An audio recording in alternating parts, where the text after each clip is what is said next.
Yes, we're back. West Brom versus West Ham. Time flies around very quickly, doesn't it, Dan? We've got a game tomorrow.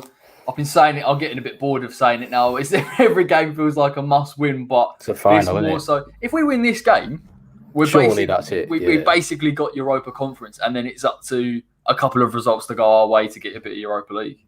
I can't take it anymore, to be honest, mate. Like, I've given up. We've only got 2 games left, haven't we, mate? So once we're done, we don't have to stress about it. It's more stressful being in contention for Europe than it has been in being in contention for relegation. It has, yeah. I preferred being in relegation, if I'm honest. No, I'm joking, but more the same next year. I'm only kidding. Yeah, listen. If we can't beat West Brom and Southampton, we don't deserve any form of European competition. So I'm of the same opinion, though. I do start to think particularly when we got the Brighton result, that if we can't beat Brighton, then in truth, do we deserve to be where we're at? Innit? And normally with a table, you end up where you deserve to be, don't you? So yeah, it doesn't lie, does it? Throughout 38 games of the season, you are where you are because you deserve to be there. It's just a shame. It's just a shame because we've done so well. Our record against every other side outside the top 6 has been by far the best out of all the other teams. So it'd be a shame now to struggle to get a result. I mean, your thoughts, Dan, on going to West Brom, because I know they're relegated, but I didn't feel like they rolled over and died against Liverpool. I still thought they were very much up for it. No, that's what I said to you. I said, Big Sam won't want them to just capitulate. They want them to keep fighting. Players will play for the places, and they'll go down with pride almost because he's come in there.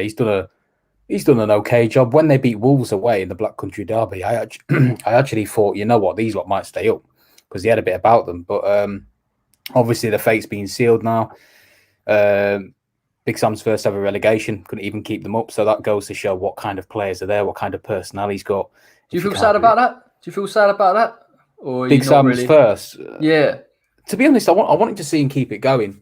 Yeah, so did I. Do you know what? I always look back at Big Sam, and I know some of the football at times was turgid. It's ugly, isn't it? Yeah, it was ugly. But I actually think with West Brom, I know they're a pragmatic side and they choose to defend at the right moments. But we've seen them try and be a bit more expansive. Like I thought against Liverpool, the goal that they got came from pressing against their high line. I know Pereira's got a massive part to play in it. Chelsea, they did exactly the same thing. So I know he gets a rap and quite rightly so. But I don't see West Brom not turning up for this game and not trying to attack West Ham. That's it. I think Big Sam will want to get one over on us, won't he? You know all that, be careful what you wish for. I still think there's a bit of history there. He'll say to these players, look, go out there, penultimate game of the Premier League season, enjoy yourselves. And ultimately, mate, they can play with less pressure on the shoulders. And I think some players thrive off that a bit more. I think they play better football. So it'd be interesting to see. Like you said, Liverpool didn't really roll them over. Liverpool weren't the best, I don't think. They weren't on the top form, but still, 2-1's a respectable scoreline, and West Brom had the moments in that game. So it goes to show that Big Sam, he wants them to go out fighting and fair play. They could have easily just collapsed by now and just gone, we're not bothered now because our fate's sealed. We'll just take our foot off the gas, but they've kept on going, and who knows? Well, that's the problem, isn't it? I think Brighton sort of were very fortunate in the fact that their pressure was off their shoulders, and there was one point in that game where it felt like it was like a bit of a training session. They didn't really feel the need to force the issue. And that's the frustrating thing, because we know how good we are when sides come at us and they've got the ball. And for me, West Brom aren't going to do that. There isn't really the urgency. They will wait for the spaces to find themselves. And I imagine, Dan, in this game, we're going to have a fair whack of the ball. I really imagine we're going to have a fair amount of possession. And again, it's going to be one of them games where can we be effective enough? And we've got to start seeing something a little bit more decisive in that final third to get a result. West Ham have got to show something a bit different in this game, like you said, because West Brom, it'll be a low block. It'll reek of a low block all game, won't it? 10 men behind the ball. We're used to doing it. The thing is, I can't complain because we used to do it to sides first half of the season, and now they're going to do it to us, and we've got to find a solution. That's it. That they'll say, listen, the ball's in your court. Give you pressure, see what you can do. Break us down with 10 men behind the ball. Do we have the players to do that? Like Darren said there, we've got to get off to a fast start. These last few games, they've been very below par. Lingard's been off it, natural dip. All these players are going to have dips, but it's it's at the time when it matters most. This this club want European football next season. So if you want that and you really want to finish in them spaces and not bottle it, because Leeds won tonight, by the way, like we talked about, then go out there, take it to West Brom because they're down, they don't have anything to play for, and express yourselves. But I think with the Brighton game, it's fair enough to say that we bottled it, and it does feel like that just because of the result. But I still watch us and think we are trying. There is that element of we are trying to force the issue, but sometimes we just don't have the right ideas. I don't know about you, but sometimes we're passing it from side to side really sluggishly. We're switching it very, very slowly, and we just allow the team to get back in shape. We put delivery in the box and they clear it. We can't come to West Brom with that type of game plan. Like Moyes has to sit down with that side. And I kind of look at that Burnley game first half where the attacking midfielders are interchanging, they're picking the ball up, they're available. Lingard needs to get further forward instead of trying to pick the ball up from deep. That's the way we're going to do it. And I hope it's such a quick turnaround that I'm not sure whether we have thought of that solution. But I just hope Moyes is going to let that handbrake off and say, just go and create, get on the ball, get in their final third and cause some issues. Yeah, give them the freedom as well. Because I think, like you said, the last few games they've run out of ideas.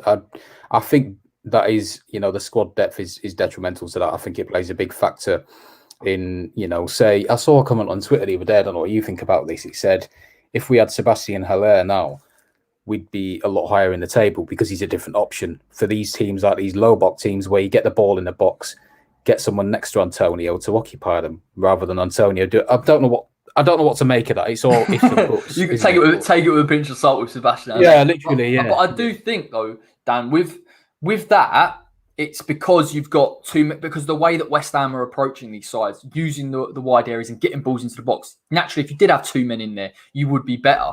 But it just depends on how you approach play. I think West Ham can still cause team issues, but we're going to have to think of a different way of doing it, actually technically, rather than use Creswell and Soufal and get them forward, because we can't.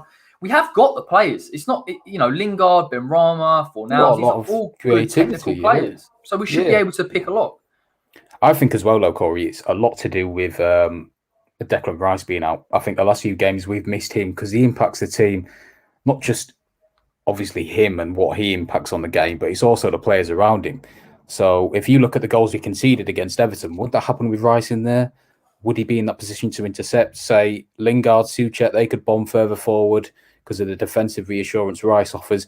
It all, for me, stems from him. And our catalyst for this season and the way we've had that fluidity going forward and scored so many goals and hurt so many teams is because of Declan Rice in the middle, because he's been so good. Yeah, exactly. And with him being now, hopefully, because I didn't think he had the best game last week. I thought he was good, but I didn't think he was on top form. So hopefully him being fully fit now, near about, because he won't take long to get back to it, we'll see more of this fluidity that we've seen, previously. And we'll come in, Yeah, no, I completely agree. Lingard's sitting back with Rice out. But this is the thing, Darren. When Rice came back on Saturday, I'm still seeing Lingard in deeper positions. And it's frustrating. I think having Rice back is so crucial, obviously because of what he is as a player, but what he offers to us as a side. You can get your fullbacks forward. Souček can bomb on. Like, we can start affecting things. But I do think we aren't doing enough outside of that game plan in terms of throwing men forward and getting crosses into the box. We've got to be able to do something. And I know I wouldn't play Manu Lanzini over either of the two defensive midfielders we've got. But what I'm trying to get across is Manu let us play. He tried to play through the lines. He was happy. He was comfortable. We just played a different way. And I just think I would like to see a different solution. I'm not sure we're going to get it, but we're going to have to be incredibly patient, therefore, and just hope something comes off or force the issue a little bit. And it's going to be a tough one, Dan. It is going to be a really tough one. I know they're not fighting for anything, West Brom, but it is, again, another question mark on this side and David Moyes.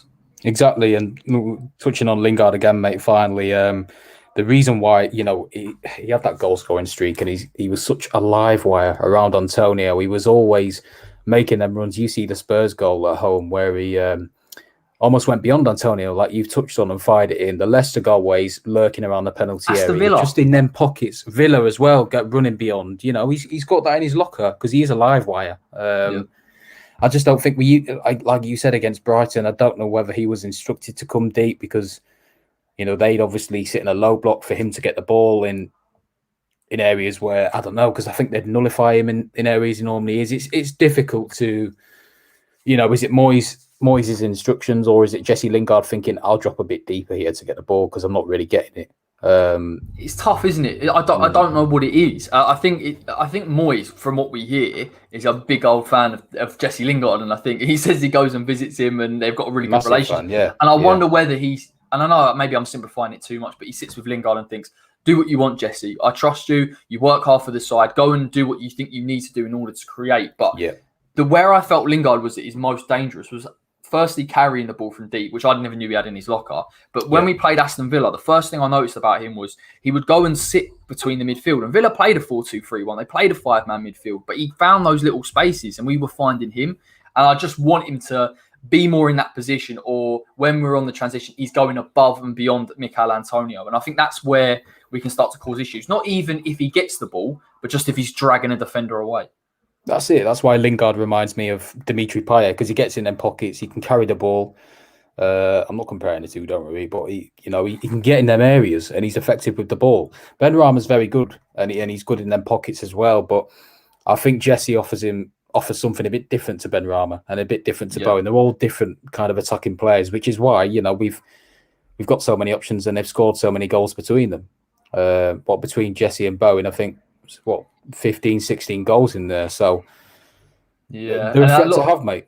A lot of that's come down to the way they've been played, because when Jesse and Bowen have played together, they've been almost centre forwards, haven't they? And Benrahma has always come on as a left-hand side attacking midfielder. But I do think Benrahma, Lingard, they all have quite a good relationship. Fornals as well, who I think take out the sitters and the finishing, which is for me so frustrating. His overall play looks a bit better. He's a little bit sharper. Yeah. He's been really good, mate. He's been really good. And I think this is a bit of a lesson as well for some of these players that are a bit inconsistent at the moment, that give them time. Look at Pablo. And look at Pablo, by the way, a player that David Moyes wasn't really that keen on. He had to really earn his favour. And ever since he's done that, sold on him. No, not you can't drop him, even though I tried to. But you could see the work, you could see the work rate from him when he first arrived, mate. You could see that he was a grafter. He'd give everything for the shirt. He'd play wherever he wanted to. He just, for me, just needs to have that bit more confidence on the ball. Obviously, he's transitioning from a different league, so the intensity is different. And, maybe he was getting caught up a bit too quickly. But, we all knew that once he had that quality, that he'd be a proper player, proper utility player. And he's shown that this season. On the ball, he looked, against Brighton as well. For me, he was our best player in the first half because he was so lively. He wanted to make things happen. And when Jesse's not on it, Fornals flourishes. So it's good to see. Takes the mantle, and now he's starting to pick up positions. I kind of noticed he was picking up those central positions as well when Mickey's come to the left. And I think taking that responsibility as well when you're trying to break down a side, just to give him a little bit of a different look, is exactly what he needs to do. And I've always said he's a number 10. He's a number 10, 100%. And anything, I'm happy for him that he's adapted his game and he's done well in either wing. And we saw against Everton slightly deeper. But it's hard to take Lingard out of it. But I love him when he's just in that pocket, just in front of the defence, because he's got the ability to find that pass as well. Exactly. And who played there last time when we played them at home? It was Lanzini, wasn't it? Lanzini played there. So Lanzini didn't have a great game either. But, listen, they've conceded the most in the division. So if that's not something to spare you on, I don't know what is. They're very vulnerable for me. Ajayi and Bartley are not Premier League level at all. Threat from set pieces, though. Decent going forward. Bartley might have had a goal as well on Sunday. Yeah, but they've only scored 6 goals from set pieces. I thought they scored a lot more, but I looked before. This is why you're on it. Yeah. Cut the myths. Yeah.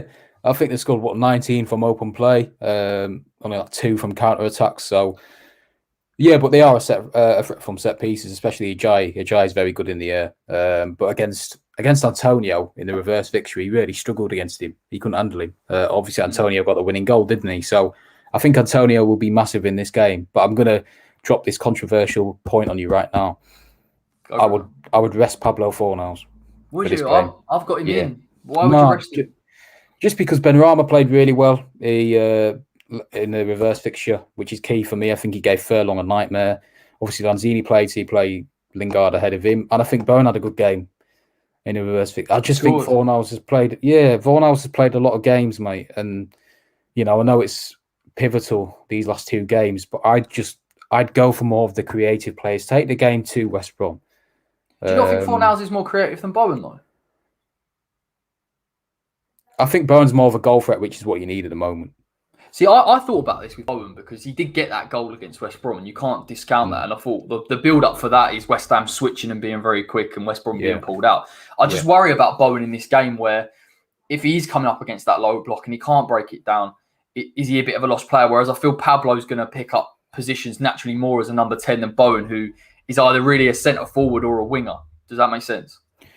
Yeah, I do. But I watched the Liverpool game, and obviously, you can't really compare their front three to ours, but you obviously had Salah, who was coming as an inverted winger. Them three were rotating all the time, as they usually do, because they're a nightmare to play against. But I just think Bowen will be more effective because he'll pick up them pockets in the penalty area. If you watch the reverse fixture, him, Antonio, Souček, even Lanzini at the time as well, we're all getting in the box, all surrounding, them centre-backs. I think Kieran Gibbs was playing at the time as well, so that's probably why Bowen had a good game.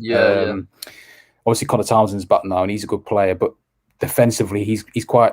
I don't know. It's not his best aspect of the game. He's a bit like Cresswell, better going forward. So that's why I play Bowen. I think he can get in them areas. Fornals, obviously, creativity-wise, is much better, but I think if the ball drops in the penalty area, you pick up a little pocket of space in there. Bowen for me starts. Good shout. And Benny obviously coming in this game. This is the type of game that you want him for. And got to play, yeah. Let's hope he builds on that goal. And I was having watched the game back, I missed like the first 30 minutes and saw the rest, and there was a lull, and then he comes on, and it really fitted in with what you were saying, Dan, about how I'm not saying he changed the game and picked it up by the scruff of the neck, but what he was doing to come to the ball and pick it up. And when he got the ball, he was very quick and decisive. Played a blinding cross into Craig Dawson, gets his goal.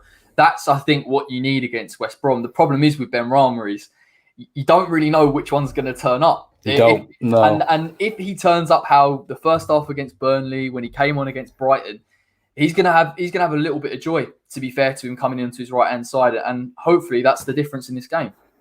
I think he will have a bit of joy. Yeah, I think he will have a bit of joy because West Brom, Liverpool game again, mate. So I'm just looking at my notes. One of Liverpool's goals, or throughout, in fact, the gap between the defensive and the midfield line is quite large. One of your, what's his name, Yukuzlu or Maitland-Niles or Conor Gallagher will press, but positionally they're not. I don't think they're that good. They're quite vulnerable, so that allows Benrahma to get in a pocket. Coming in an inverted sense. So that's why I think he'll have a lot of joy, Benrahma, in this game. That's what I noticed the first time round. I noticed with West Brom where when they go and press from the front, they don't squeeze us aside, because that is Allardyce's intuition, just to have the back four, don't press on your fullbacks, and only do it when you've really dominating the ball. And that is something that West Ham will thrive in, if there is space. And the only issue I have with it is I'm not convinced it's going to happen too often, because they're going to allow us to have the ball a fair bit. Yukoslu, I actually quite like as a player, to be honest. Maybe not positionally, but passing wise, since they brought him in, I think he's got a bit of vision. And if he can link up with Pereira and we're out of shape, there could be issues. There could be. You know what I find a bit baffling though? Conor Gallagher out of the two with Yukoslu was deeper. Yeah, he's more of a box to box. He's much better when he's box to box. Yeah, but I thought he'd be better going forward with the ball, because Yukoslu was more the one pressing. But I thought, hang on a minute, shouldn't Yukoslu be sitting and Conor Gallagher be pressing? Because Conor Gallagher, I think, is up there with the most recoveries in that side this season. I found that weird, but go on, mate. No, I was just saying, I agree with him as a player. Like, I think he's got a lot of potential, Gallagher, actually. And when I've seen him earlier in the season, he was pressing a bit higher, and he's decent on the ball. So yeah, that is a bit of a shock, to be fair. But Big Sam, isn't it? Yeah, Big Sam. Yeah, anything happens with him, it might have just been a little snippet, to be fair, that I saw on YouTube. But Yukoslu's is a good player. He certainly added something that they've lacked before his arrival. They look a better team altogether for me. Obviously Maitland-Niles as well, mate. I know you're a fan of him. He came in. He's not. I mean, he's done his job. He's looked good in some games. Other games, he's not really. He's flattered to deceive. But there's certainly a player in there, isn't there? So interesting to see what happens with him next season. Yeah, there's a few West Brom players that I think will be off. Sam Johnston, possibly one. We'll get a good look at him as well tomorrow. See how he performs. Again, I think he'll be off. Mateus Pereira. Now, if the Lingard deal doesn't go through, and we're hearing that it's a bit on and off, and you never really know what to believe at this stage, would you take him? For me, I mean, he's top quality, and the way he's adapted to the league very quickly. Well, I should say very quickly. I think just in terms of now, he looks so much more comfortable, and he's working hard off the ball and he's affecting things a little bit more. I would take him at West Ham. I think he's complete enough to compete in this side. Yeah, he's a top player. Yeah, no doubt I'd take him. He's 10 goals, 6 assists, 16 goal contributions in that team this season. Is very good. Yeah, that's all right. Yeah. He scored one against us and all, didn't he, from about 20 yards? Oh, it was a good goal, that, wasn't it, to be fair. I'm not sure about our defending on that one, but listen, he's a proper live wire, isn't he? He's a proper Brazilian type flair player, picks up the ball, knows what he's doing just before he gets the ball. Yeah, I don't know if you've seen his assist against Liverpool. It was poor defended by Williams, won it, but Pereira's little nick around the corner was sublime. That's what he's capable of. You know, he's a match winner. That worries me a little bit with someone, and I think this is why you have to have Bonner and Dawson, because if one goes and presses, and he's clever enough to play that ball around the corner, and you see how they manufacture that goal. That Robson Kanu getting in behind, then that's where West Ham typically, and probably in the past couple of weeks, we've seen it when there's a bit of movement just in front and a pass in front of our defence, we can't deal with it. A lot of through balls seem to go through us at the minute, and he's the guy for me that if he's going to pick that up in that final third, it's going to cause us some real problems. Yeah, no, definitely. He's really good on the ball. He's got most successful dribbles for them this season, most progressive carries. So on the ball, he's, like you said, he's really confident going forward. He wants to make things happen, which is why for me, he'll probably stay in the Premier League next season. Inevitably, I don't know who he'll go to, but for any team, it would be a solid acquisition because he's such a good player.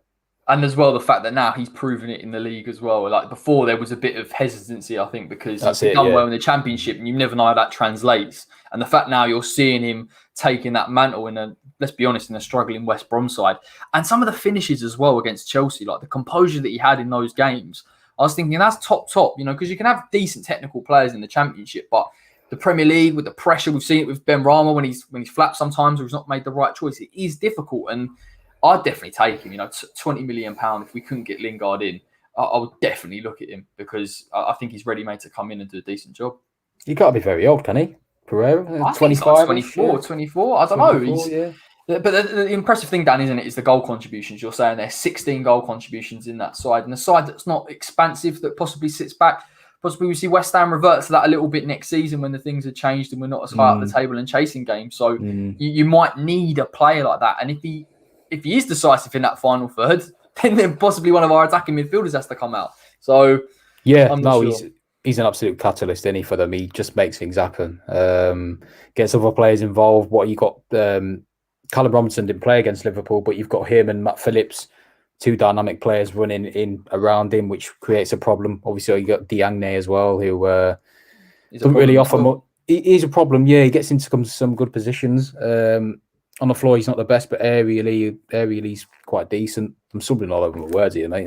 He would have been to West Ham. You're telling you now, if Big Sam was at West Ham, Big Sam was there, straight in. Yeah, absolutely. The thing I liked about Diagne actually when he came in was not that he was technically brilliant, but he was getting himself into the right positions and he was very physically, and he just gave them a focal point.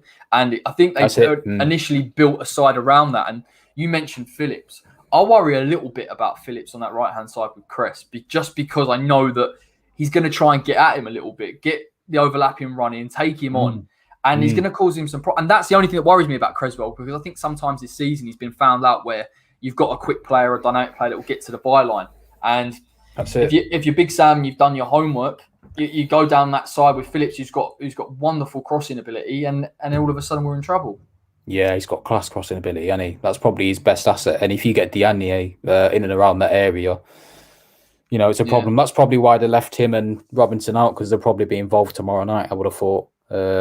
Rested a few players. Obviously, Diangana played, gave away the ball for the first goal, wasn't it? Yeah, didn't do much, but I feel sorry for him, I do, mate. There's something about it where I know it's tough in a relegation threatened side. Maybe Pereira's proven that you can prosper still in that, but I look at Diangana and I wish we hadn't. I'm okay now because of the way we performed, but at the time he was that player, wasn't he? Direct on the left, he'd proven it in the Championship. So I don't know, maybe a season in the Championship again, get his confidence back up. I think it was doing good. Yeah. Like I say, this season I was most looking forward to seeing him play, because I thought in pre-season I thought he's going to be a proper problem this year. And even if we're in that relegation fodder again, I'll just be looking forward to seeing him and seeing what he can do, because he's a homegrown product. All of a sudden, he went to West Brom. But in hindsight, I don't know. If you look back, it's probably a good decision because obviously Bilic didn't really play him. Allardyce hasn't played him now. Does that speak volumes? I'm not sure. Is it harsh? Has he been injured a bit? Yes. But next season he just needs to get some minutes under his belt, go again, refine his form that we know he's got in his locker, and if they come back up, he can be a focal point for them. He might be one of them players that just flips between the Championship and the Premier League, where you're not quite sure. He's almost too good for the Championship, but he's not good enough in the right side for the Premier League, and that's a bit of a shame because again, as a West Ham academy product, you wanted him to come through at West Ham and show up and listen as fans. We absolutely love it and tear it up, and he did score a brilliant goal against Everton. But it just hasn't worked out for him. And you're right, Dan. You possibly look at who we've brought in. We've obviously got Jared Bowen, Ben Rama. They are upgrades. Let's be honest. You've got to look at this season and say that is a cut above. It's unfortunate, isn't it? Dean Garner is a good player, clearly, but like you said, mate, bar Yarmolenko, they're all a cut above him. Get rid of Yarma and bring back Dean Garner. Sorry, Yarma. Sorry, mate. What are we going to do about him? What are we going to do about him, Dan? We've got to try and let him go in the summer, haven't we? The wages he's on, and listen, sometimes when he comes on, I know he means well, right? Okay, but he means well. He doesn't really work hard. He works hard, but he's not. He's never had pace, mate. He's never had pace in his game. The problem is when we brought him in. Again, he hadn't been as injury prone as he had injuries, but he's had a lot of injuries at West Ham, a significant one in the first season. And our build-up play, we tried to be a possession-based side. So you could hold the ball, get it to him on that right-hand side, cut in on his left, and he gets a shot on target. And he has got a wand of a left foot, but he's got to go, too mate. Predictable. Yeah.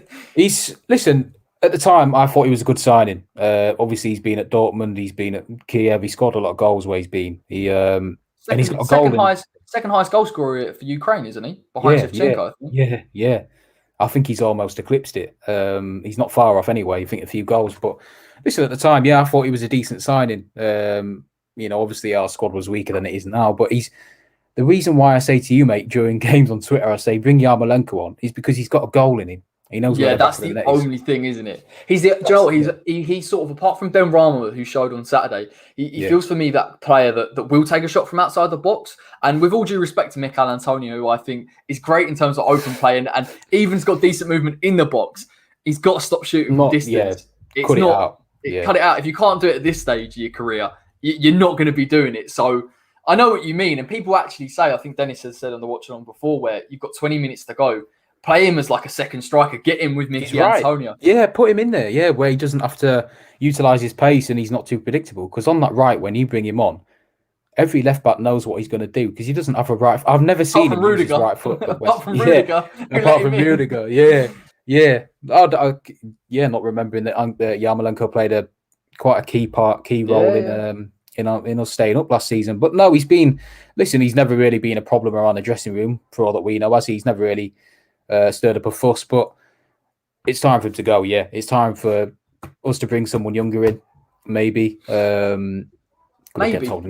Definitely. Definitely. If Anderson goes as well, I keep Lanzini like we've touched on before, just because we've seen him in that deep line playmaker role, what he can offer there.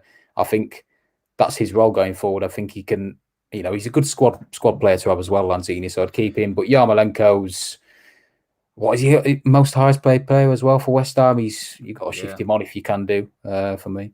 There'll be a flux out, won't they? Anderson, Yarmolenko, possibly Fredericks, depending on how Moyes... I know Moyes likes him in certain games, but he might go out the door if he feels Johnson can make the step up. So I think there's quite a few of that Pellegrini era that will be finally out the door. And hopefully we bring some bodies in, Dan, because I think there was a comment earlier talking about how now we look worn out. And I think when you've played the same squad throughout the entirety of the season, and Lingard gave us a bit of an injection of ideas, you get to these type of games and you feel... I just feel there's mental fatigue. They don't really know what to do now. There's kind of that, we can't create. We've tried everything that we've worked on in training and in previous games, and it's not working. And you get to 2 games, you think, we'll just keep playing the same way. We're not going to change now. So I think as much as bringing in people as replacements, more active players, I'd like to bring in different looks of players that can play passes from deep, players that are direct on the left, things like that. Is that something that you agree with? You definitely think we need to go and add just different types of looks in the summer window? Yeah, having that, versatility in a squad, especially attacking wise, mate, is massive, isn't it? That's why I was excited for Dean Garner, because I thought this guy's direct, he'll get at you. When was the last time we saw a direct winger? Bowen's direct, Matt but Everington probably. somebody just pure takes people on and just crosses it in. It was exciting to watch. Everton's probably the last player, yeah, but no, I've seen a few rumours flying about this week saying Anderson should stay, Oxlade-Chamberlain as well, who I said to you immediately no, because he's a sick note. He's a sicker note than Carroll. He's absolutely pointless to have in the squad. You think we've moved past that point now, surely? We've moved past that point of going and getting a player like that in. Good player on his day, good player when he's fit, but there's a reason why Liverpool want to move him on. Listen, someone like Yukuzlu and Connor Townsend. Connor Townsend's a very good player for me. Most passes completed this season, most final third passes, most progressive passes. Mate, he's good going forward. He's a good option to have. Someone like that's gems that you don't really hear of. Do you know what I mean? People like that. I think we've learned from all the sick notes. We've learned from the Andersons and people like that have hype but don't do it on a consistent basis. Moyes will want players that are hungry, want to fight for the shirt, want a place in his team, and that can take us forward not just for next season but for many years as well.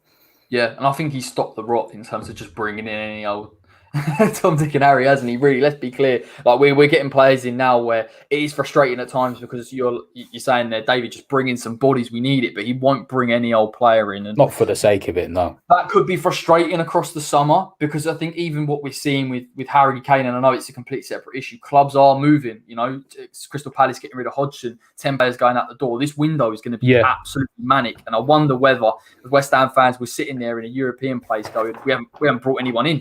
And we need to bring someone in now. So it's going to be a tough old summer, I think. And a lot of us are going to be sweating right up to the end of the window. No doubt. Yeah, you've seen with Seema as well, haven't you? That Palace are in talks with him. And you're like, well, what's going on? But this summer is massive. And I'm sure we're speaking to a few strikers already, mate. I'm sure we've had initial talks with a few targets. Because Moyes, like X quoted yesterday, mate, Moyes will want to get these players in early. Want to get the striker in before pre-season, get them a full pre-season under their belt, get them working with a group and go from there so they can hit the season running. What we've made a mistake with previously is, and this is my criticism with us with transfers, we've made these signings a bit late and we're expecting them to hit the ground running straight away. But in reality, we've signed them a few games into the season and then they don't hit form. You don't see their potential till like mid-season. And you're like, well, why didn't we do it earlier? You know what I mean? And I think that could be problematic with fans back in the ground because when you've got a player, and I'm not saying it's the same with Ben Rama, but Ben Rama's such a frustrating character. Like he has games where he's fantastic and he really benefits from all the space. And there's other games where he's not quite with it and he loses the ball. And I think if fans are in there and you get a player like that who can make the step up, that has got the ability, but it's taken a bit of time, I'm not sure the patience will be there. And I think that's why Moyes needs to get these players in really early. Give them 2-3 months where they're embedded within the squad. And even if they're not hitting full form when they come straight in, they understand their role. That is a thing that I think as fans, we don't really take into account. And I don't think our board helped Moyes with that either. So just get him in early. Like we've said for so long, and not just only that, but match fitness as well. The Euros will cause a bit of an issue if someone's playing in an international tournament, and that will slow things down. But the earlier you can do it, the better. You get them in a pre-season, because next season is going to be a huge one for us, Dan. If we get European football, we're going to need as many bodies in as we can for a long season, and we're also going to need them to hit the ground running. Yeah, players will want the future sorted before the Euros, mate. I'm sure of it. I don't think they'll want all the agent talking while the Euros is going ahead. It will distract them. So that's something that we could look at to our advantage as well. But yeah, it's just like, mate, I just wish like we had another striker that we could call upon to use with Antonio for this game. You know what I mean? Or something a bit, because this is like you've said, teams have kind of sussed us out to an extent because we don't have the squad depth to make teams guess, like City, Liverpool do, even Everton to an extent, bringing on Josh Key against us and he hit the post. It's that was a bit of a hit. That was a bit of hit and hope, wasn't it? Let's be honest. There was no tactical difference in what Josh King offered. It was just the fact that he had a bit of energy, a bit of pace, and he found himself in those positions. And that's it. And you can nick a goal with it, can't you? If you got someone like him running around, say a Bonner who's knackered, This is a question I wanted to ask you actually, mate, and it was inevitable to bring up. Would you bring? Oh my god! I thought we were going to get away with it. Who's going to start? I've thought about this because I'm sort of prepping for doing a video about it. I think if he's I'm led to believe it's a 1-year deal, right? So That he's got left. Oh no, a 1-year deal that West Ham could sign him on. If you sign him on, go on. I think if you sign him on a 1-year deal, and he was squad depth, and it actually hurts me because I don't really want him back at the club. I don't like what he's done to the club. I do think there's a lot to say in the disrespect and maybe I think more importantly, do you think that's more his brother though than him? Do you think that's more his brother? But I still think you're culpable as being his the manner. But the manner in which he left, I don't think anyone would have resented him for leaving the club. But in the manner that he did it, and the way that maybe his brother's got something to blame.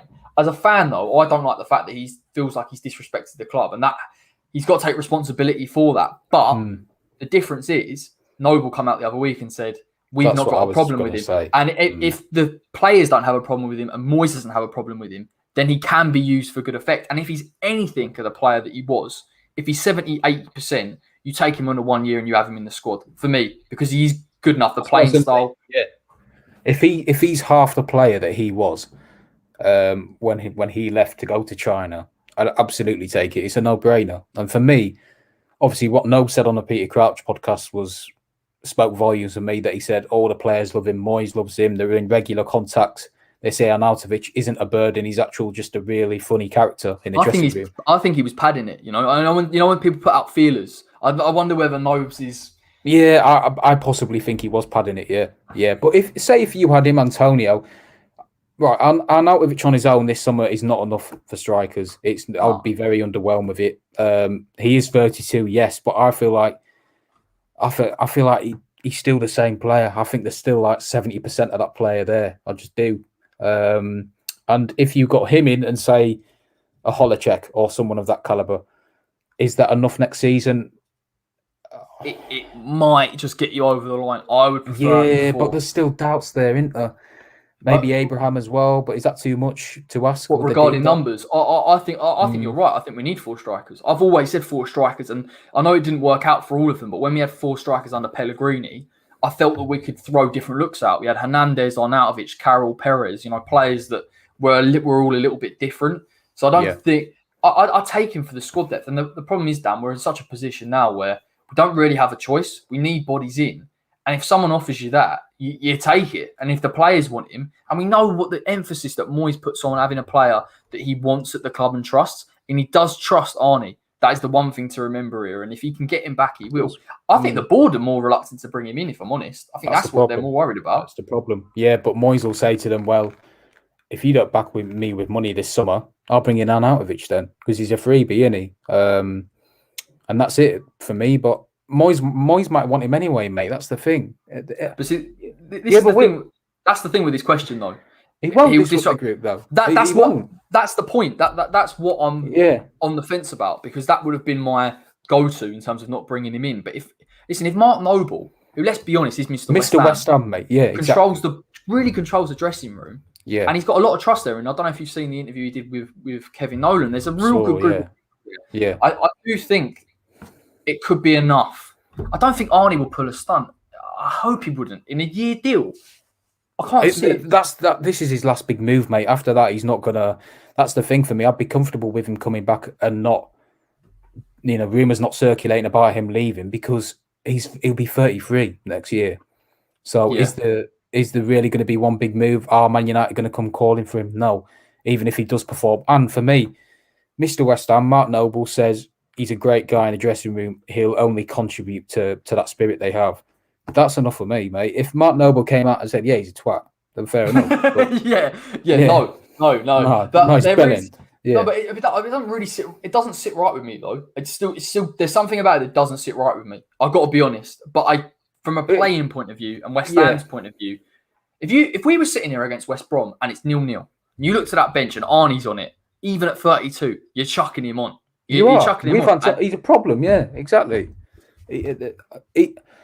I know what you mean, because he's not really the future, is he? He's not really this Moyes' idea. I don't care. No, honestly, I don't care about that. I'm more. There's something about it that I don't like taking back players that have mistreated the club. That's how I feel. But do we know everything behind that? Do we know the whole story of that? Really, it's very Arnie, though, isn't it? It's still disrespectful. It is still disrespectful. Yeah, that's in my opinion. he derailed our season, didn't he? It could Yeah. completely shafted us, mate. And everyone at the time thought, yeah, you F off then. Do you know what I mean? But now that I don't know, mate, something doesn't sit right with me. But then at the same time, if you've got him and he's like we said, he's 80% of that player. He's got that fire in his belly. He wants to come back and repay the fans on a year's deal, and he takes a wage cut. Yes, please. So yeah, I don't trust him, but I will say if I've learned, I don't trust his brother. I trust him. I don't know. I just lump For them me. in together, to be honest. Do Yeah. you know what? You know what the difference is? I trust Moyes. I've not trusted that guy enough with signings and the squad to know that I've got it wrong on multiple occasions. So if he thinks for whatever reason he can get something out of him, and I see a player that is 70, even 60% of what he was, you take him on a year deal. And if he's got a wage cut, and listen, we should have abundance of wages kicking around. You know, we should have players going out the door again in the summer. You know, Arnie should be an affordable option, but only on a year deal, because I think that's the right thing to do. And I also think it's the right thing to go and invest in a long-term prospect, like you said, a Holicek, possibly an Ivan Toney, an Abraham, a player like that. Yeah, I think that's definitely the only way. I think it'll be murders, by the way, if we just bring in Arnautovic. I think it will kick off big time. Yeah, it's not good enough. You know, it's not papering over the crack. Well, it is. You know, it's papering over the cracks in it, signing Arnie. So, but listen, he's a bully of a player. I absolutely loved him when he was last year, because I thought, you know what, he's going to come, and he's a bit of a horrible man. He's a bit bastard, isn't he? Yeah, he's just our bastard, mate. I don't know if I get monetized for it, but don't want anything to get taken down, mate. But I'll give you a 10p later. Yeah, but no, he's just. I just loved him, mate, and I know there's a bit of animosity there now. But if he came, he would never do it. But if he explained his situation, or Moy said, "Listen, it was rubbish. You know, we back him now. He's here. He's our player. Get behind him," and he scored 10 goals next season. Yeah, I think that animosity's gone, to be honest. So Risto, he's right, and he'll bring back players. He says rarely works. You don't know. We promise we're in such a position. James Collins worked. Great shout. That's a good shout. You know, that did properly work as well. And we missed him when that's one example, but I know what he means. Yeah, it's probably more the age thing, isn't it? It's the 32. Again, this is the problem. We don't really know what he's going to look like, in what shape he's in. I don't even know what form. I couldn't tell you anything about. Yeah, speak to his brother, right? No, he's Danny. He's good to go, mate. He's good to go. Yeah, good to go. Bring him back. No, I think he scored 5 goals in 4 games. I looked the other day or something. I know it's not the best at leagues, not the best at standards, but he'll want to come back to the Premier League and prove a point, mate. Because over there, you know, I think I saw an interview with him the other day that said when he went there, he underestimated the league. He was drinking Coke, Fanta, having chips all the time. I mean, you then. Yeah, living a normal life. But no, I think he'll want to come back to the Prem and probably finish his career here. You know, and have some competition, because he strikes me as the kind of player that he wants competition, wants to challenge himself. And in China, you're not really going to get that apart from a big pay packet.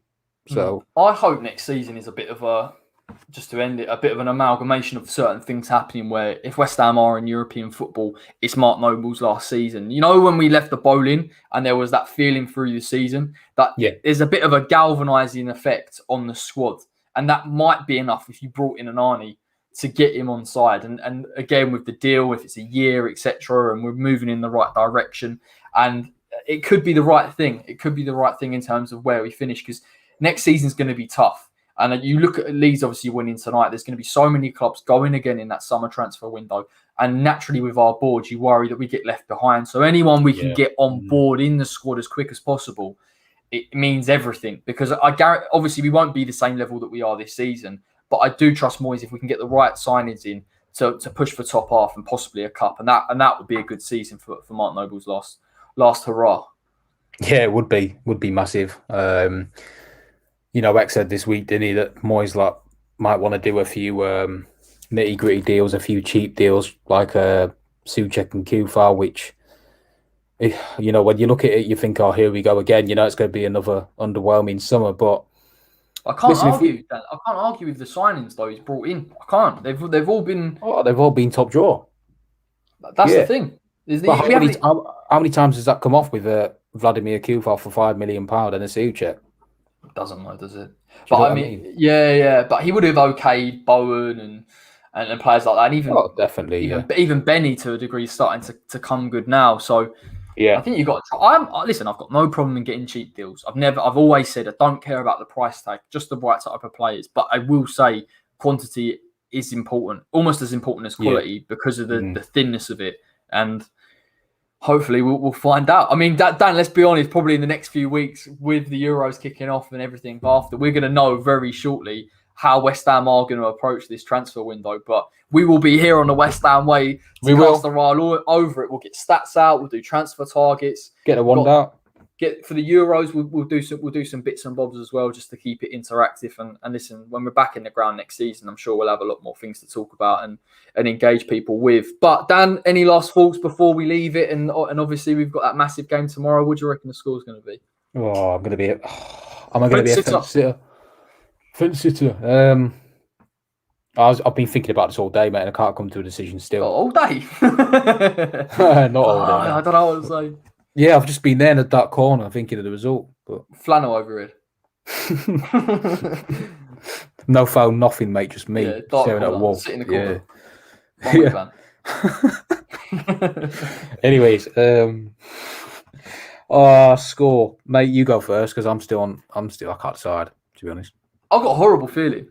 Have you actually? Big Sam doing one over. I've got a horrible 1-1 feeling. I really do. But I've got a horrible 0-0 feeling. I've got a draw feeling. That's really disconcerting. I've got to back West Ham. I've got to back us, right? So I'm going to go 2-0 West Ham. I'll tell you what, right? 2-0, yeah. With Declan, he was just getting back into that game. There was a few off moments, but generally speaking, you saw from the stats, he was very decent. Yeah.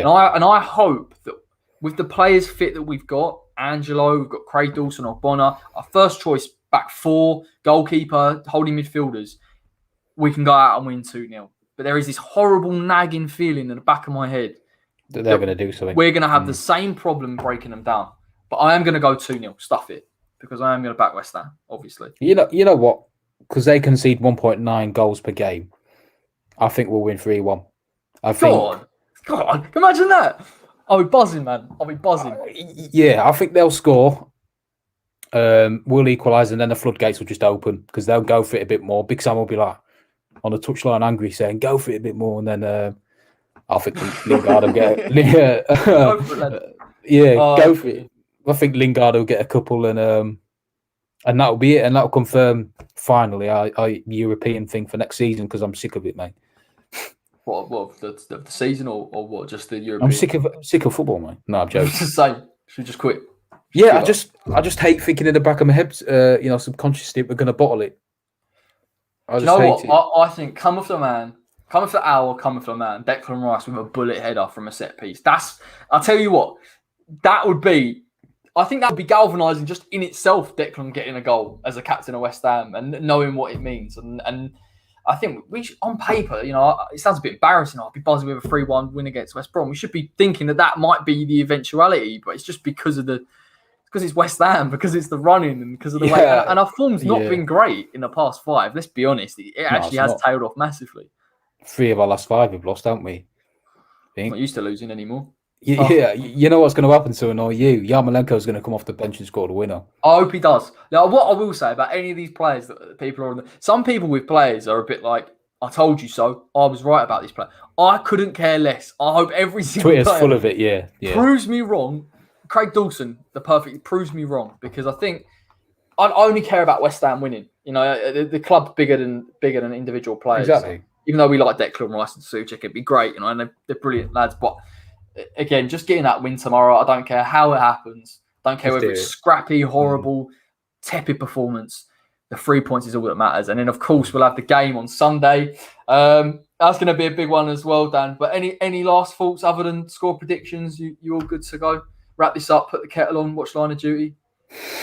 Get Fabianski up in the box for tomorrow. That's all I'm saying. Doing Allison. Get him. He'll be on mark, mate. Yeah. Yeah. What header that was, by the way. He was on mark, wasn't he? I was good header, but it was a bit still in the corner. Yeah. It's good because I think he jumped a bit early as well, but not fair play to him. But no, that's it, mate. Tough game. Got this horrible feeling in the back of my head that Big Sam would do one on us, but I'm hoping that we have the fluidity and the talent to rip them apart, rip them a new one, basically, and confirm our European fate for next season, which would be unreal. Top man. And my passport's in date, so I'm all good to go on this European I think mine tour. is as well. I checked it earlier. Lovely stuff. Yeah, you checked it just, Pete. Right, we'll end it there. Drop a like on the stream if you've got this far and you're watching back. There's been loads of interesting discussion tonight. We talked about West Brom, transfer targets, Ben Rama. Of course, Benny was in there involved in 4 now. So take care, everyone. Enjoy your evening. I'll be back tomorrow with a watch along and I'll speak very, very shortly.